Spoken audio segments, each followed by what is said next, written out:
Cuba Información.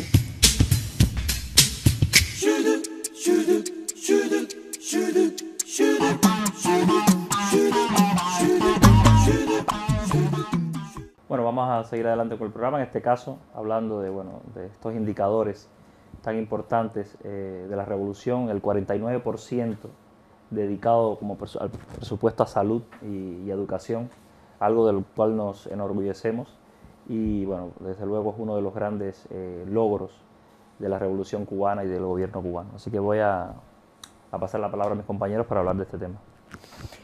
Se presentaba hace poco en el Parlamento cubano el presupuesto del año 2014 del Estado cubano en un contexto, como bien es sabido, de cambios económicos, de algunas medidas importantes en cuanto a la transformación del modelo económico y social del país.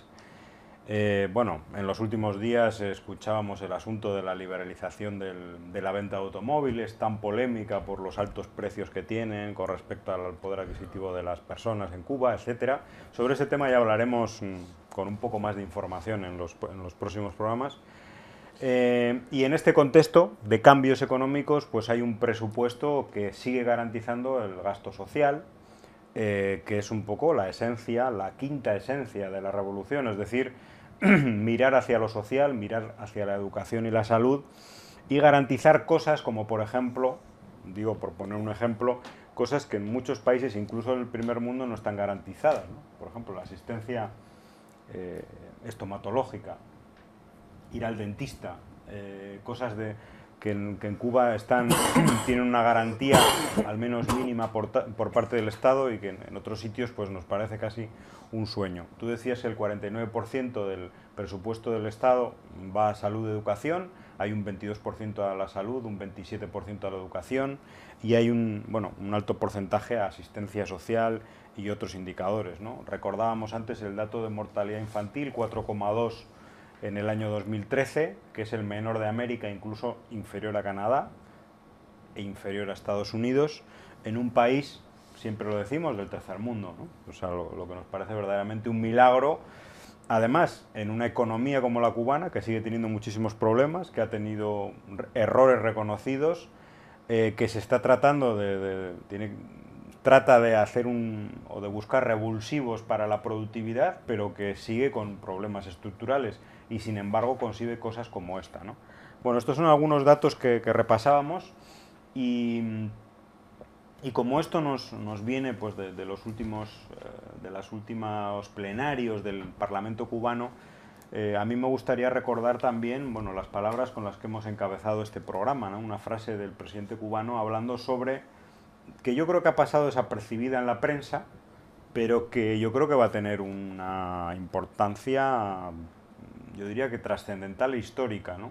Está hablando de que el programa de la revolución se estudie y se apruebe y se debata cada 5 años. O sea, estaríamos hablando de una especie de lineamientos sociales y económicos cada 5 años en el país para actualizar el modelo, para corregir errores, sobre todo para reconocerlos y para poder mirar al futuro pues con los cambios necesarios, ¿no? Y eso, pues a mí me parece que es importante resaltarlo. Mira, tú has dicho algo que yo quiero también resaltar. Y parece que se olvida.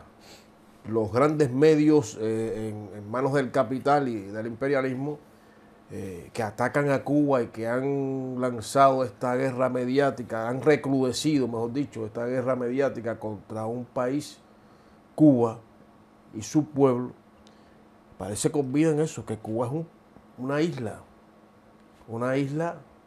del llamado tercer mundo.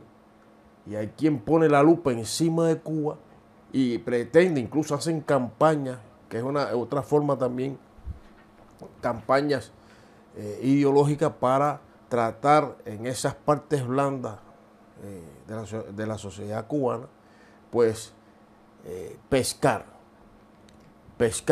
Y entonces se dirigen a los jóvenes, a los grupos que ellos consideran erróneamente también más vulnerables y que pueden ser asimilados por los cantos de sirena, por la propaganda, sistemática propaganda mediática que ejercen.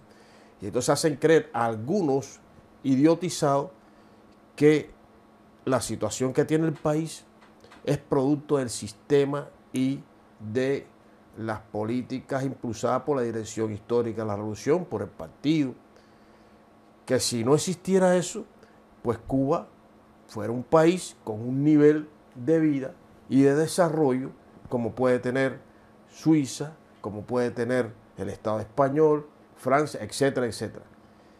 Y realmente, cuando uno ve la intencionalidad en cada artículo, hoy mismo salió, hoy o ayer, un escrito en El Mundo, otro los diarios de derechistas y que más hacen su campaña contra Cuba, hablando de algo parecido, ¿no? Que la revolución cubana después de 55 años, que si ahora los cubanos pueden alojarse en hoteles, que si los cubanos ahora pueden viajar. O sea, una serie de manipulaciones, tergiversaciones y mentiras que van a encaminar precisamente a crear en la opinión pública esa idea falsa, engañosa, mentirosa, de que los cubanos, pues bueno, están como encerrados, que no se podía bailar. En ningún párrafo, en ninguna línea, uno lee las agresiones que ha sufrido y ha enfrentado el pueblo de Cuba por parte de Estados Unidos. No aparece nada el bloqueo. El único país que tiene el bloqueo comercial, financiero, económico, financiero y comercial más largo de la historia. O sea, el más largo de la historia. No hay país, y es un país del tercer mundo. Estados Unidos de forma oportunista trató de estrangular la economía cubana pensando que el pueblo cubano se iba a alzar contra el gobierno y que iba a desaparecer la revolución cubana.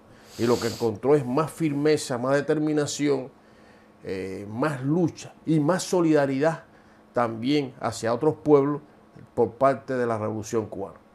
Y entonces cuando uno ve los datos de organismos internacionales, no son datos que saca el Partido Comunista de Cuba.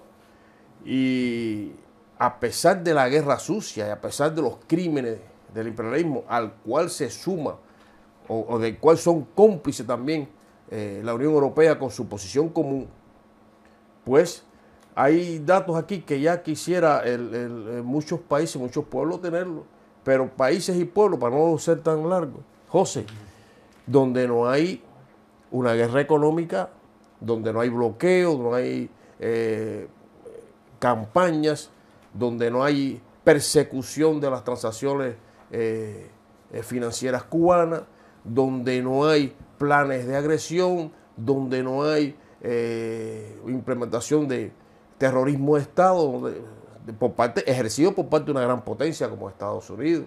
Es decir, a pesar de eso, de países que no tienen eso y donde tienen el certificado dado por los países de Europa y Estados Unidos que se creen los dueños del mundo de democráticos, no exhiben esto. Entonces, ¿cómo es posible eso? Países que dicen democráticos, vamos a hablar de Guatemala, de Haití, de República Dominicana, de México incluso, a ver si pueden exhibir los logros sociales que ha traído la revolución cubana al pueblo cubano en todos estos años. A ver qué país, como bien le planteó el embajador, lo citamos en la mesa anterior, que puedan sacar algún dato que refleje la realidad de estos países donde no está un gobierno revolucionario, donde no hay un Fidel, no hay un Raúl, y son democráticos con grandes desigualdades, con desempleo, con criminalidad, con exclusión social, con racismo, con todas las calamidades habidas y por haber, que es consustancial al sistema capitalista. No lo olvidemos, ya Cuba conoció eso antes de la revolución y el pueblo cubano no va a volver ahí otra vez, hay que decirlo. Y entonces, bueno, sencillamente hay un dato muy importante que considero que hay que señalar para que la audiencia conozca, que el informe sobre desarrollo humano de 2013, reciente, del Programa de Naciones Unidas para el Desarrollo, PNUD, que contempla los índices de esperanza de vida, acceso a la educación y nivel de vida, ubica a Cuba en el lugar 59 entre 187 países con un desarrollo humano alto. Yo creo que esto dice a las claras lo que... Y existe un indicador de sobre desarrollo humano, creo que es no monetario o sin el indicador digamos, de los ingresos, es decir, que solo mide los indicadores sociales, en el cual Cuba alcanza una posición muchísimo más alta, no el 50 y tantos, sino yo creo que entre los 20 primeros del mundo. O sea que realmente es una cosa espectacular. Mira, hay otro dato que, disculpa José, que me gustaría, porque es que de verdad la audiencia, esto hay que darlo a conocer, divulgarlo a todo lo más ampliamente posible. La Asamblea Nacional del Poder Popular recientemente aprobó el nuevo Código de Trabajo. Nos gustaría que nos dijeran en qué otro país de los llamados democráticos los trabajadores tienen esta posibilidad, esta oportunidad.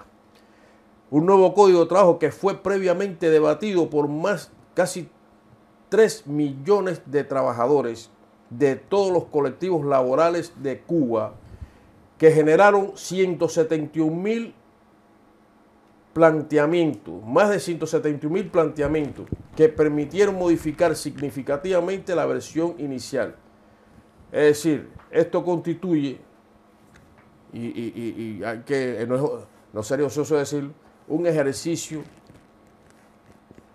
medular de democracia, ejercicio de democracia por los trabajadores para modificar, aportar su estatus laboral, cómo van a trabajar, cómo van a hacer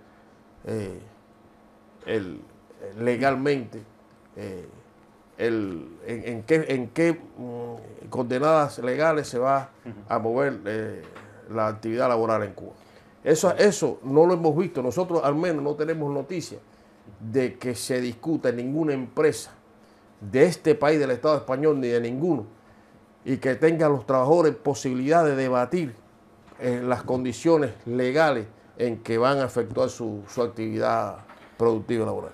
Por cierto, hay una cosa interesante con relación al Código del Trabajo, y es un tema sobre el que yo creo que en el próximo programa vamos a hablar, que es la primera ley en Cuba de este rango, en la que se introduce un sesgo o un renglón en el que se menciona explícitamente la no discriminación, por ejemplo, por orientación sexual. Es algo que la gente, los activistas, ¿no? Por el respeto a la diversidad sexual en Cuba, el papel que tiene el CNSEX y otros organismos, y ya digo, activistas e incluso periodistas que están trabajando fuerte sobre este asunto, han conseguido, ¿no?, que finalmente el Parlamento cubano apruebe todo esto. Ya digo, hay